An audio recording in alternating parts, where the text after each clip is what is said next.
چور سے ولی بننے کا واقعہ۔ ایک مرتبہ ایک چور آپ کے گھر داخل ہوا۔ اس کا خیال تھا کہ گھر میں کوئی قیمتی سامان ہوگا۔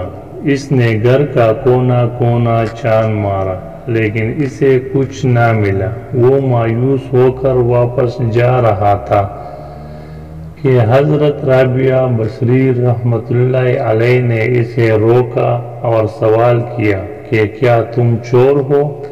اس نے غصے سے جواب دیا، ہاں میں چور ہوں۔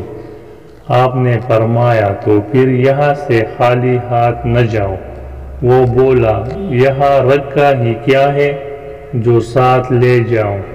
آپ مسکرائی اور فرمایا کہ وضو کر کے 2 رکعت نماز میرے حجرے میں ادا کرو، تمہیں یہاں سے اتنا سامان ملے گا جتنا ساری عمر نہیں ملا ہوگا۔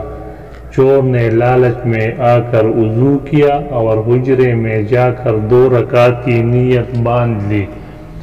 ادھر حضرت رابعہ بصری رحمۃ اللہ علیہ بھی رب ذوالجلال کے حضور سجدہ ریز ہو گئی اور دعا کرنے لگی کہ اے مولا، یہ چور میرے دروازے پر آیا تھا، اسے یہاں سے تو کچھ نہیں ملا، لہٰذا میں اسے تیرے دروازے پر لے آئی ہوں، میرے مولا اسے نواز دے۔ ادھر چور کو نماز میں اتنا سرور ملا کہ اس نے مزید 2 رکعت کی نیت کر لی۔ اس کے بعد پھر 2 رکعت ادا کیے، حتیٰ کہ جو وہ نفل پڑھتا گیا تو اسے لطف و سرور ملتا گیا، یہاں تک کہ حضرت رابعہ بصری رحمۃ اللہ علیہ نے دیکھا کہ وہ سر بسجود ہو کر گریہ وزاری کر رہا ہے، اپنے گناہوں اور عیوب کا اعتراف کر کے معافی مانگ رہا ہے، استغفار کر رہا ہے، تو خدا کو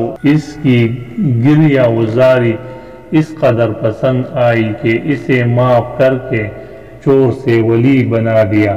یہ دیکھ کر حضرت رابعہ بصری رحمۃ اللہ علیہ نے خدا سے عرض کی کہ اے مولا، تو نے اپنے گناہگار بندے کو معاف کر کے اعلیٰ مقام عطا کیا ہے، میں بھی تیری عاجز بندی ہوں، میری کوتاہیوں کو بھی معاف فرما دے۔ ندا آئی، اے رابعہ، تو کیا سوچتی ہے؟